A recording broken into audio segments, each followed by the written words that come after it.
The snickers started the moment Claire Hoffman stepped through the mahogany doors of the Platinum Eagle Shooting Club. Her worn Target jeans and faded University of Wisconsin sweatshirt drawing stares like she'd walked into a boardroom wearing pajamas. Jesus Christ. Did someone's cleaning lady get lost?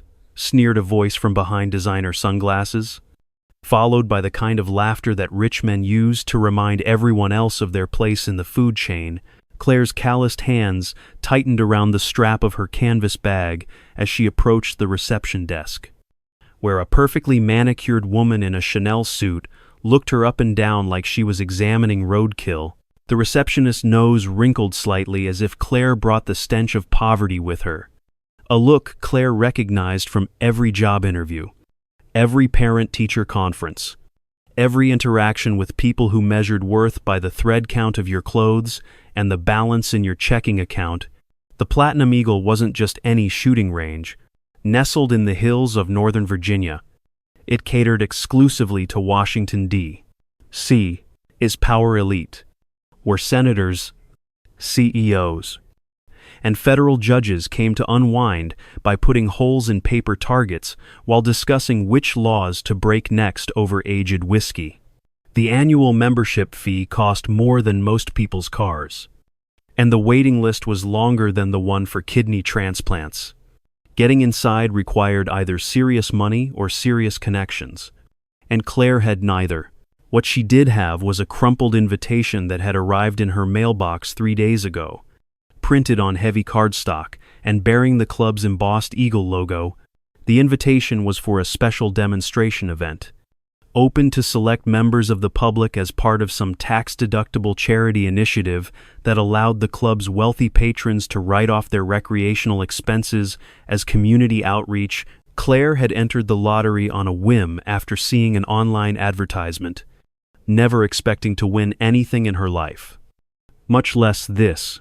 The receptionist, whose nameplate read Brittany Ashworth Kent in flowing script, finally acknowledged Claire's presence with the kind of forced smile typically reserved for door-to-door missionaries.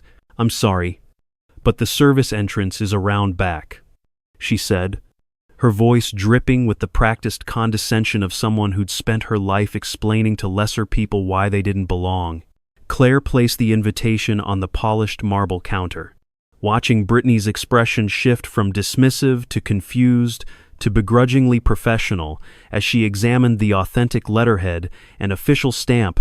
The silence stretched uncomfortably as Brittany verified the invitation against her computer system, clearly hoping to find some error that would justify escorting this obvious mistake back to whatever trailer park she'd crawled out of. "Well," Brittany finally said, the word coming out like she was coughing up broken glass, "it appears you are on our list. However, I should inform you that today's demonstration requires appropriate attire and equipment. Perhaps you'd be more comfortable at one of the public ranges in town?" Before Claire could respond, a booming voice cut through the tension like a chainsaw through silk. "What seems to be the problem here, Brittany?" The voice belonged to Congressman Richard Blackwood, whose imposing frame filled the doorway behind Claire like a storm cloud blotting out the sun. At 62, Blackwood carried himself with the arrogant swagger of a man who'd never been told no by anyone who mattered. His silver hair perfectly styled, and his custom suit tailored to hide the soft belly that came from 3 martini lunches on the taxpayer's dime. Claire had seen Blackwood on television countless times, usually standing behind a podium, explaining why working families needed to tighten their belts while he voted himself another pay raise. He was the kind of politician who campaigned on family values while maintaining 3 mistresses and a cocaine habit, the kind who preached fiscal responsibility while steering government contracts to his brother-in-law's construction company. Congressman Blackwood. Brittany's voice took on the breathless quality of a teenage girl meeting her favorite boy band. "We have a situation. This person claims to have an invitation to today's demonstration, but I was just explaining our dress code requirements." Blackwood's pale blue eyes swept over Claire with the calculating gaze of a shark sizing up wounded prey. She could practically see the gears turning in his head as he processed her appearance. Her obvious financial status. Her complete lack of social connections that might make mistreating her dangerous. This was a man who'd built his career on knowing exactly how much he could get away with. And Claire clearly fell into the category of people who could be crushed without consequences. "Ma'am," Blackwood said, his voice carrying the fake warmth of a used car salesman, "I think there's been some sort of misunderstanding. Today's event is invitation only, restricted to serious sportsmen and distinguished guests. Perhaps someone's idea of a prank?" His eyes glittered with malicious amusement as he delivered what he clearly considered the killing blow. These charity lotteries can be so unpredictable in their selections. The implication hung in the air like toxic gas. This was how the system worked. Claire realized. The powerful made the rules, broke them when convenient, and then rewrote them to ensure people like her never got close enough to witness their corruption. The invitation might have been legitimate, but legitimacy meant nothing when the gatekeepers decided you didn't deserve to pass through. Claire felt the familiar burn of humiliation rising in her chest, the same feeling she'd experienced when her husband's life insurance claim was denied on a technicality, when the VA hospital refused to admit her father because his paperwork was filed in the wrong color ink, when her daughter's scholarship application was rejected because they'd already filled their quota of students from her zip code. This was the taste of powerlessness, bitter and metallic, like blood in her mouth, but something else flickered to life inside her. Something that had been dormant for too long. Claire straightened her shoulders, feeling muscle memory kick in from a time when she wore a different kind of uniform, when her opinions mattered and her skills were respected. She met Blackwood's condescending gaze with steady gray eyes that had seen things no politician's daughter ever would, had made decisions under pressure that would give these soft-handed aristocrats nightmares. "Congressman," Claire said quietly, her voice carrying an undertone of steel that made Blackwood's confident smirk falter slightly, "I believe my invitation is legitimate, and I'd like to participate in today's demonstration, unless, of course, you're telling me that the Great Platinum Eagle Shooting Club is afraid of a little competition from someone who didn't buy her way in?" The challenge hung in the air like a gauntlet thrown at Blackwood's feet. Around them, other club members had begun to gather, drawn by the unusual spectacle of someone actually standing up to their unofficial king. Claire could see calculation flickering behind Blackwood's eyes as he weighed his options. Backing down would make him look weak in front of his constituents and fellow power brokers. But allowing this nobody to participate might upset the carefully controlled narrative of superiority that kept the club's elite members feeling special. Blackwood's decision was swift and ruthless. If this woman wanted to embarrass herself in front of D.C. as most influential citizens, who was he to deny her that privilege? Better to let her fail spectacularly and use her humiliation as entertainment for his cronies. Besides, he reasoned, what possible harm could one middle-aged housewife with delusions of competence really cause? "Very well," Blackwood announced with theatrical magnanimity. "Let's see what you can do, but I hope you won't mind if we make this interesting. Gentlemen," he called to his circle of associates, "shall we make a small wager on today's demonstration? I have $5,000 that says our guest won't qualify for the advanced portion of today's competition." The offer drew excited murmurs from the gathered crowd. Money always made these people pay attention. Claire noted. They could ignore suffering, dismiss injustice, and rationalize any cruelty as long as there was profit involved. But the moment someone put cash on the table, suddenly everyone became intensely interested in the outcome. What none of them knew, what the background check required for the invitation hadn't revealed, due to classification levels that went beyond civilian access, was that Claire Hoffman had once been Staff Sergeant Claire Morrison of the Army's 1st Special Forces Group for 8 years. She'd been part of an elite sniper unit that operated in places that didn't officially exist, taking shots that weren't officially authorized, eliminating targets that posed threats to national security but could never be acknowledged in public record. Claire's military career had ended abruptly when an IED explosion killed her spotter and best friend, leaving her with physical scars that had healed and psychological wounds that hadn't. The transition to civilian life had been brutal, made worse by a system that promised to take care of veterans but delivered bureaucratic nightmares and benefit denials instead. Her husband's death from cancer 2 years later, exacerbated by chemicals he'd been exposed to during his own military service, had pushed Claire to the brink of financial ruin despite years of fighting insurance companies and government agencies for the support they'd promised. She'd taken whatever work she could find, cleaning offices at night, stocking shelves at grocery stores, doing the invisible labor that kept society functioning, while the people who benefited from her work pretended she didn't exist. The skills that had once made her one of the military's most effective assets had become irrelevant in a world that valued credentials over competence, connections over capability. But standing in the Platinum Eagle's opulent lobby, surrounded by men who'd never earned anything through merit alone, Claire felt those dormant abilities stirring back to life: the steady hands, the controlled breathing, the ability to shut out distraction and focus on a single point with laser-like intensity. These people thought they owned the world because they'd inherited wealth or married into power or stolen enough to buy respectability. They were about to learn the difference between privilege and skill. "Shall we proceed to the range?" Blackwood asked, his voice rich with anticipation of the entertainment to come. "I do hope our guest won't disappoint us." Claire followed the group through corridors lined with portraits of distinguished members, their faces a gallery of white male privilege stretching back generations. Oil paintings of senators and Supreme Court justices, tech billionaires and defense contractors, all united by their absolute certainty that they deserved their positions at the top of the social hierarchy. Many of these men had never worked a real job in their lives, never worried about paying rent or choosing between groceries and medication, never experienced the grinding anxiety of being one paycheck away from homelessness. The shooting range itself was a marvel of excess, with individual stations that looked more like luxury hotel suites than practice facilities.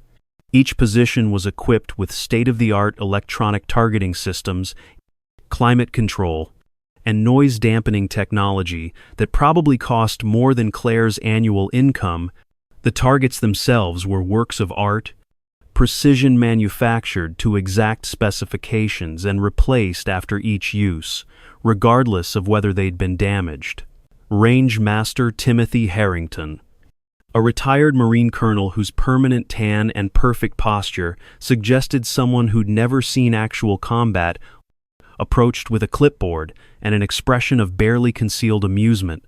"Ma'am," he said with exaggerated politeness, "I'll need to see your certification and safety training documentation before we can proceed." Claire's jaw tightened. This was another hurdle, another opportunity for these people to disqualify her on technicalities. Her military training had been at levels far beyond anything civilian certifications tested, but those records were sealed. The skills that qualified her to operate in active war zones apparently weren't sufficient for their private playground. "I'm afraid I don't have civilian certification," Claire admitted, watching triumphant smiles bloom on the faces around her. "But I do have military training that exceeds any civilian standards." Harrington's expression shifted to mock concern. "I'm sorry, but our insurance requirements are quite strict. Without proper documentation, I simply cannot allow you to participate. Perhaps next time you might consider taking a basic firearms safety course at your local range."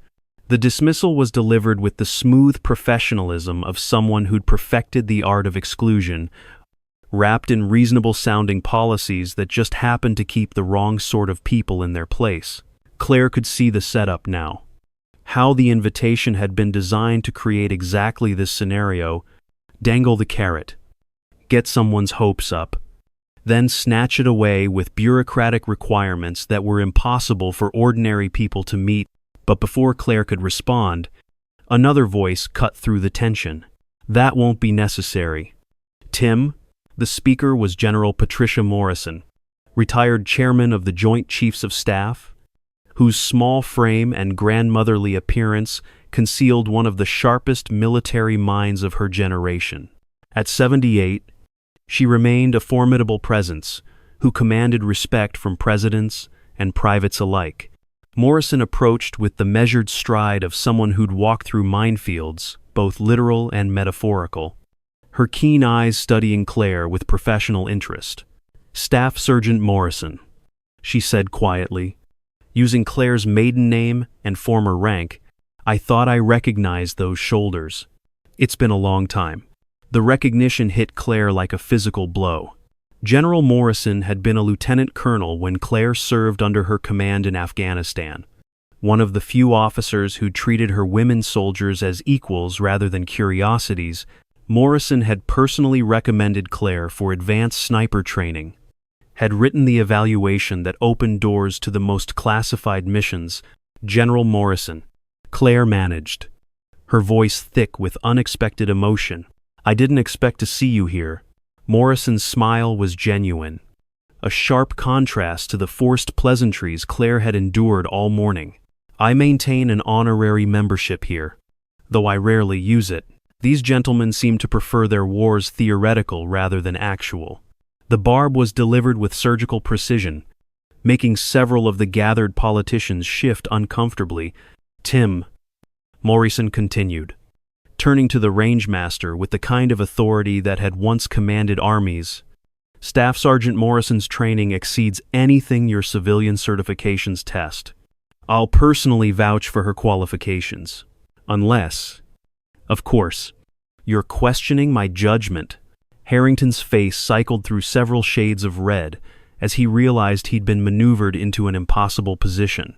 Challenging General Morrison's authority would be career suicide, but allowing Claire to participate meant admitting that their exclusionary policies were arbitrary rather than safety-based.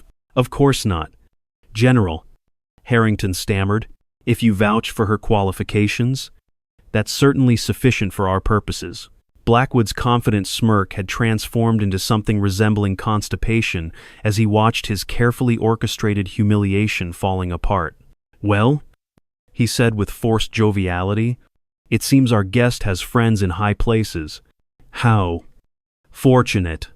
The demonstration began with standard marksmanship tests, designed to separate serious shooters from weekend hobbyists. Claire was assigned to Station 12, the furthest from the observer's gallery, clearly intended to minimize her visibility during what everyone assumed would be her inevitable failure. The other participants were exactly what she'd expected: wealthy men with expensive equipment and inflated egos, their custom rifles worth more than most people's cars. Claire's weapon was a simple Remington 700, borrowed from the range's rental inventory, and probably older than some of the participants' children. It wasn't the precision instrument she'd used in military service, but it was familiar and reliable, the kind of tool that rewarded skill over ostentation. She ran her hands over the stock, checking the action and scope with movements that betrayed years of experience to anyone who knew what to look for. The first round was precision shooting at 100 yards, a distance that posed no challenge to anyone with basic training. Claire settled into position with an economy of motion that drew curious glances from nearby shooters, her body finding the natural alignment that had been drilled into her through thousands of hours of practice. When the command came to fire, she squeezed the trigger with the kind of controlled pressure that felt as natural as breathing. The electronic target system registered her shot instantly, dead center. A perfect bullseye that drew murmurs of surprise from the observers. Claire ejected the spent casing and loaded another round, ignoring the whispered comments about beginner's luck and fluke shots. The second shot landed within millimeters of the first, followed by a third that actually enlarged the same hole. By the time the first round concluded, Claire had fired 10 shots that could have been covered by a quarter. A grouping that would have been impressive for any shooter and was extraordinary for someone using unfamiliar equipment. The electronic scoreboard ranked her first among all participants, a result that transformed the observers' amused chuckles into uncomfortable silence. Blackwood's face had turned an interesting shade of purple as he watched his $5,000 bet evaporating before his eyes. "Interesting shooting," he called out with forced casualness. "Let's see how she handles the advanced portion." The advanced course was where the Platinum Eagles separated themselves from ordinary shooting clubs, targets at variable distances from 200 to 800 yards. Some moving, others partially concealed, all designed to test skills that went far beyond basic marksmanship. The course was notorious for humbling experienced hunters and competitive shooters, requiring not just accuracy, but tactical thinking and adaptability under pressure. Claire studied the course layout with professional interest, automatically calculating wind conditions, light angles, and target movement patterns. This was the kind of environment she'd trained for, where success meant the difference between mission completion and body bags. The wealthy amateurs around her were impressive weekend warriors, but they'd never faced situations where missing meant watching friends die. The second round began with Blackwood himself taking the first position, clearly wanting to demonstrate his superiority before Claire could embarrass him further. He moved through the course with competent efficiency, his shots accurate if not spectacular, achieving a respectable score that drew polite applause from his sycophantic audience. Other participants followed with varying degrees of success, some rising to the challenge, while others wilted under the increased difficulty. The targets seemed designed to exploit common weaknesses. The 300-yard shot required compensation for crosswind. The 500-yard moving target demanded perfect timing. And the final 800-yard precision shot pushed the limits of equipment and skill. When Claire's turn came, a hush fell over the observers' gallery. General Morrison watched with professional interest while Blackwood gripped his chair with white knuckles, his political instincts screaming that he'd made a terrible miscalculation.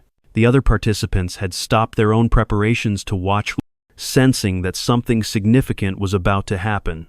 Claire approached the firing line with the measured calm of someone who'd faced much higher stakes than social embarrassment. She settled into position behind the borrowed rifle, running through mental checklists that had been burned into her neural pathways through years of training. Distance, wind speed, target movement, breathing pattern, trigger pressure, all processed with the kind of automatic precision that separated professionals from amateurs. The first target appeared at 200 yards, a standard bullseye that should have been routine. Claire's shot took it dead center. But that was just the warm-up. The 300-yard crosswind shot required her to aim several inches to the left, compensating for air currents that would push the bullet off course. Her second shot struck precisely where intended, earning a few appreciative nods from the gallery. The 400-yard, partially concealed target presented only a small portion of the scoring zone, requiring both accuracy and patience to wait for the optimal moment. Claire's breathing slowed to match her heart rate, finding the natural pause between beats when her body was perfectly still. The shot rang out with mechanical precision, finding the narrow window of opportunity, but it was the moving target at 500 yards that began to separate Claire from everyone who'd gone before. The mechanical device swept the target back and forth in an unpredictable pattern, requiring the shooter to not just hit a moving object, but to anticipate its position at the moment the bullet would arrive. This was the kind of shot that had made Claire's reputation in military circles, the ability to calculate complex trajectories while under pressure. Claire tracked the target through her scope, her finger resting lightly on the trigger as she waited for the perfect moment. The mathematics were automatic now, processed by a part of her brain that had been trained to make these calculations while being shot at by people who wanted her dead. When the moment came, her finger squeezed the trigger with surgical precision. The target disappeared in a cloud of paper fragments as the bullet struck dead center, eliciting gasps from the gallery that had fallen completely silent. This wasn't lucky shooting or weekend warrior competence. This was the kind of marksmanship that existed only at the highest levels of military and competitive shooting, displayed by someone they'd dismissed as a charity case minutes earlier. The 600-yard shot was partially obscured by artificial foliage, requiring the shooter to find gaps between leaves and branches that provided only fleeting opportunities. Claire's fourth shot found its mark with the same devastating precision, her borrowed rifle performing like a precision instrument in hands that knew how to use it. By the time Claire reached the final shot, the 800-yard precision target that had humbled several previous shooters, the observer's gallery had filled with an electric tension. General Morrison leaned forward with professional interest. Recognizing the signs of elite marksmanship she'd seen in only a handful of soldiers during her long career, Blackwood sat rigid in his chair, his political instincts screaming danger as he realized the magnitude of his miscalculation. The 800-yard shot was at the absolute limit of the range's capability, requiring not just skill but perfect equipment and ideal conditions. Claire studied the target through her scope, noting the heat shimmer that rose from the intervening ground, the subtle air currents that could deflect her bullet, the slight tremor in the borrowed rifle that indicated worn components. This was the shot that would either validate her abilities or provide her critics with the failure they desperately wanted to see. Claire's breathing slowed to barely perceptible cycles as she entered the zone that snipers called the quiet place, where external pressures faded away and only the shot existed. Her finger found the trigger's sweet spot, that precise point of pressure where the slightest additional force would release the firing pin. Time seemed to stretch as she waited for the perfect convergence of all variables: wind, heartbeat, target stability, and weapon alignment. The shot, when it came, surprised even Claire with its perfection. The bullet crossed the 800-yard distance in less than a second, striking the target's center ring with enough force to tear a clean hole through the paper. The electronic scoring system registered the hit instantly, displaying a perfect score that had never been achieved on this particular target. The silence that followed stretched for several heartbeats before erupting into spontaneous applause from participants and observers alike. Even Blackwood's political cronies, trained to suppress any reaction that might displease their patron, couldn't contain their amazement at what they'd witnessed. This wasn't just good shooting, this was the kind of performance that entered legend. But Claire wasn't finished. Something in the collective gasp of amazement, the sudden respect in eyes that had looked through her minutes before, triggered a decision that surprised even her. "I'd like to attempt one more shot," she announced, her voice carrying clearly across the stunned range. Without using the scope, the request drew shocked murmurs from the gallery. No-scope shooting, or Kentucky windage, as it was sometimes called, required shooters to rely entirely on iron sights and instinctive aim. At 600 yards. It was considered nearly impossible, even for expert marksmen, a stunt that risked not just missing but missing so badly as to call into question everything that had come before. "Ma'am," Rangemaster Harrington interjected nervously, "that's extremely difficult even for experienced competitive shooters. Perhaps we should conclude while your performance is still perfect?"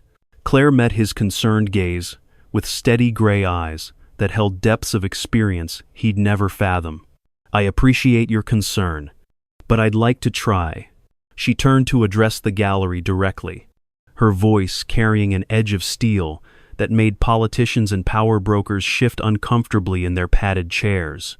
"Unless, of course, anyone objects to seeing what someone from the working class can really do when given a fair chance." The challenge was unmistakable, delivered with the kind of quiet confidence that comes from knowing abilities rather than assuming them. Blackwood's face had progressed through several shades of red to an alarming purple as he realized that his attempt to humiliate a nobody had backfired so spectacularly that he was now trapped in a scenario where calling for caution would make him look weak, while allowing the demonstration to continue might result in further embarrassment.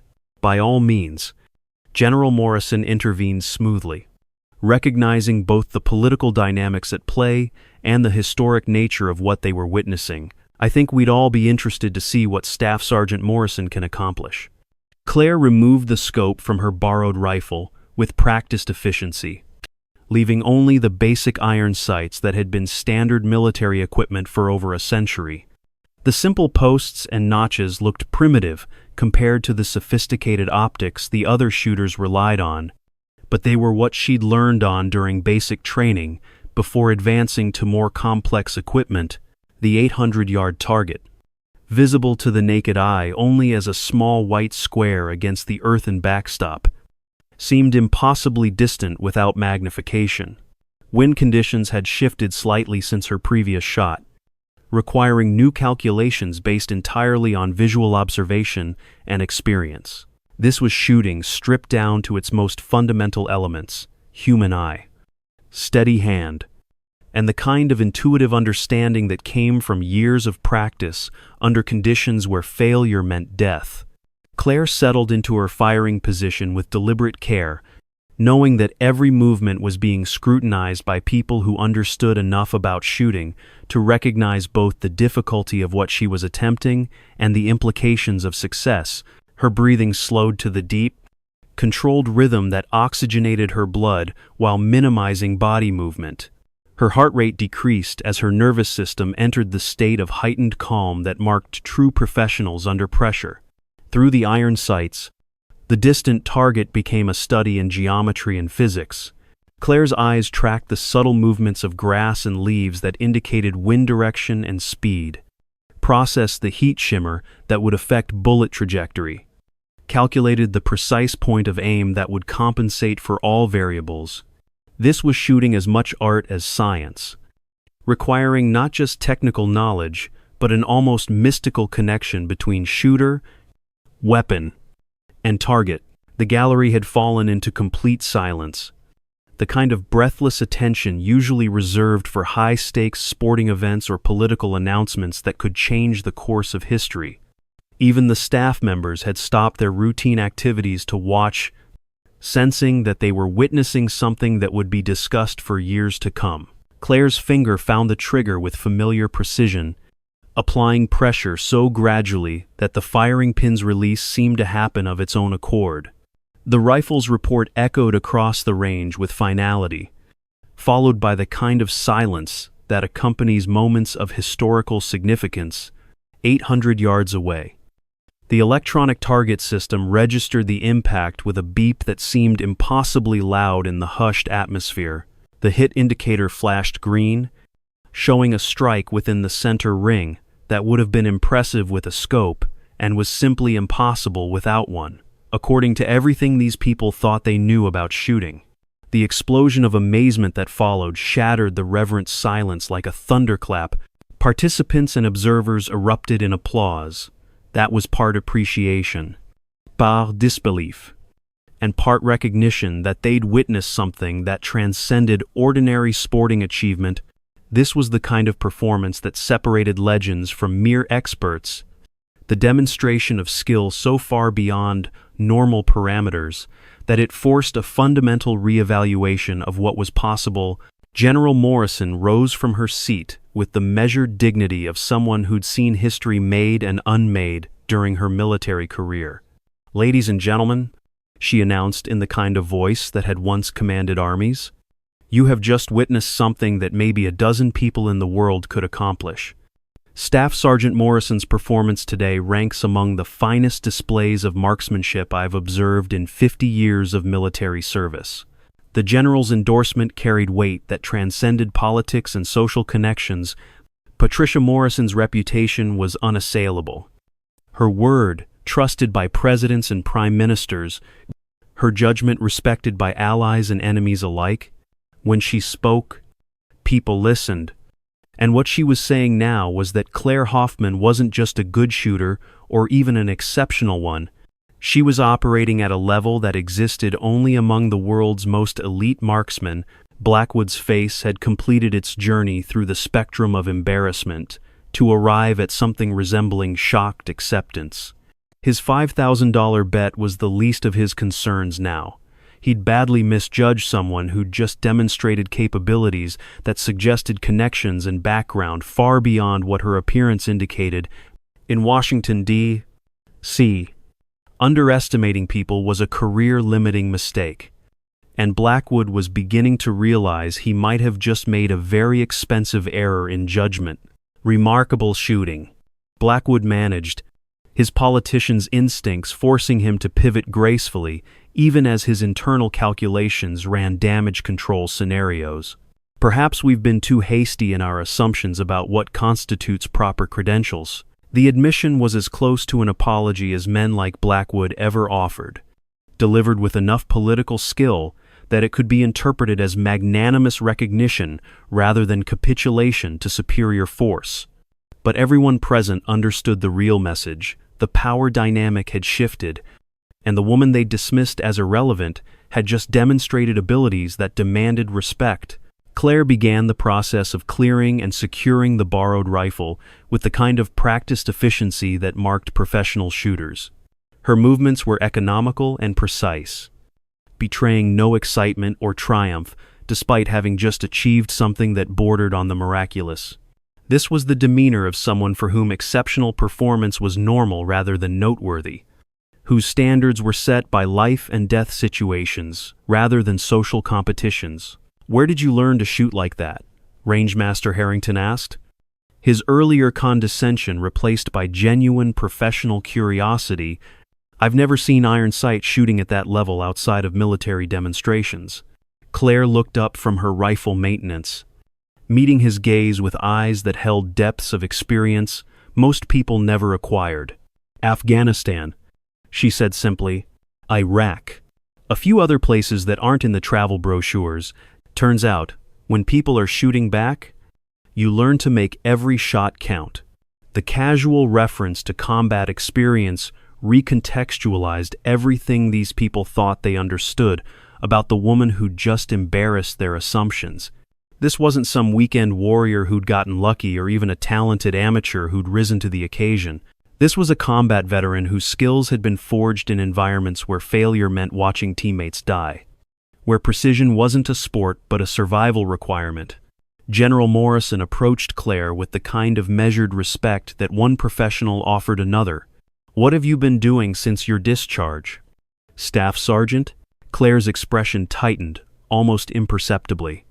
The only sign of the pain that underlay her answer: surviving. Mostly. Cleaning office buildings at night. Stocking shelves when I can get the work. Turns out being able to hit a target at 1,000 yards doesn't translate well to civilian job applications. The bitter truth of veteran unemployment hung in the air like an accusation. Here was someone whose skills exceeded those of Olympic athletes, whose service record undoubtedly included classified achievements that would never be publicly acknowledged, reduced to menial labor because society had no place for her abilities once they were no longer militarily useful. That, General Morrison said with the kind of quiet authority that had shaped military policy for decades, is something we need to discuss. There are positions in the private security sector that would value your particular skill set appropriately. The offer was delivered with the understated confidence of someone who could make things happen with a phone call, whose recommendations opened doors that remained closed to ordinary networking. But Claire's response surprised everyone present, including herself.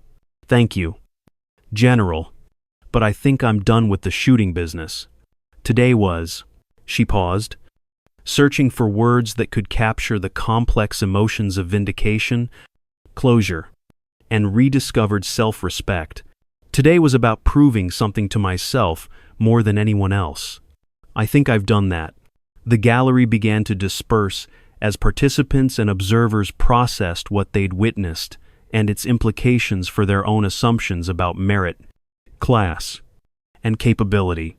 Conversations buzzed with reassessments of people they'd dismissed, situations they'd misread, and talents they'd overlooked because the packaging didn't match their expectations. Blackwood approached Claire with the calculated charm that had carried him through 3 decades of political survival. "Mrs. Hoffman, I owe you an apology for my earlier comments. Perhaps we could discuss this over dinner? I'm always interested in meeting constituents with your unique background." Claire studied the congressman with the same analytical intensity she'd applied to distant targets, seeing through his political charm to the calculating opportunist beneath. This was how the system worked. She realized, first they tried to exclude you, then they tried to co-opt you, always maintaining control of the narrative and the benefits. "Thank you, Congressman, but I think I'll pass. I've seen enough of how your kind operates to know that any invitation comes with strings attached. Besides," she added with a small smile that didn't reach her eyes, "I suspect you have some explaining to do to whoever you wagered against." The reference to his lost bet struck home with surgical precision, reminding Blackwood that his public humiliation was now a matter of record among people who mattered in Washington's power structure. His political instincts screamed danger as he realized that underestimating this woman once had been costly, but making an enemy of her could be catastrophic. As Claire gathered her things and prepared to leave, she felt a hand on her shoulder. General Morrison stood beside her with the expression of someone who'd made a decision that would have far-reaching consequences. "Staff Sergeant," Morrison said quietly, "I'd like to make you an offer that has nothing to do with shooting. I sit on the board of several veterans advocacy organizations that could use someone with your combination of skills and perspective. The pay is decent, the work is meaningful, and it might just help other veterans avoid the struggles you've faced." The offer represented more than just employment. It was recognition, validation, and the chance to transform her painful experiences into something that could help others. Claire felt tears threatening at the corners of her eyes as she realized that her demonstration today had accomplished more than just proving her marksmanship abilities. It had revealed the depths of injustice in a system that wasted human potential while rewarding mediocrity, and it had connected her with people who had the power and inclination to do something about it. "I'd be honored to discuss it." "General," Claire managed, her voice thick with emotions she'd suppressed for too long. As she walked toward the exit, Claire passed the portraits of distinguished members that had intimidated her earlier. Now they looked different somehow, less imposing and more pathetic. These were men who'd inherited or bought their way into positions of influence, who'd never tested themselves against real challenges or proven their worth through genuine achievement. Their disapproval, which had seemed so crushing hours before, now felt as irrelevant as the opinions of children playing dress-up. The receptionist, Brittany, watched Claire's departure with the kind of confused expression that marked someone whose worldview had just been thoroughly destabilized. The cleaning lady she'd tried to eject had just demonstrated capabilities that exceeded those of senators and CEOs, forcing an uncomfortable reevaluation of the assumptions that guided her daily interactions. Outside, the Virginia afternoon sun felt warm on Claire's face as she walked toward her aging Toyota Camry, parked among the Porsches and Mercedes that marked the usual clientele. She'd entered this place as a charity case, dismissed and underestimated by people who confused wealth with worth. She was leaving as someone who'd proven that real value came from competence and character rather than connections and capital. The demonstration had lasted less than 2 hours, but it had changed everything. Word would spread through Washington's interconnected power networks about the woman who'd shattered assumptions and records with equal precision. Some would learn appropriate lessons about judging people by appearances. Others would simply adjust their strategies for identifying and neutralizing threats to their comfort and position. But for Claire, the most important change was internal. For the first time since leaving the military, she felt like herself again, rather than a diminished version shaped by circumstances beyond her control. The skills that had defined her hadn't disappeared during years of underemployment and social invisibility. They'd simply been waiting for the right moment to resurface. Her phone buzzed with a text message from an unknown number. Outstanding performance today. Would like to discuss opportunities for someone with your background. P. Morrison. The general had somehow obtained her contact information and was already following up on her offer. Moving with the kind of decisive efficiency that had characterized her military career, Claire smiled as she started her car, feeling possibilities opening up that had seemed closed forever. The road ahead was uncertain, but for the first time in years, uncertainty felt like opportunity rather than threat. She'd proven today that she still had value beyond what society's gatekeepers recognized, that competence could overcome prejudice when given the chance to demonstrate itself.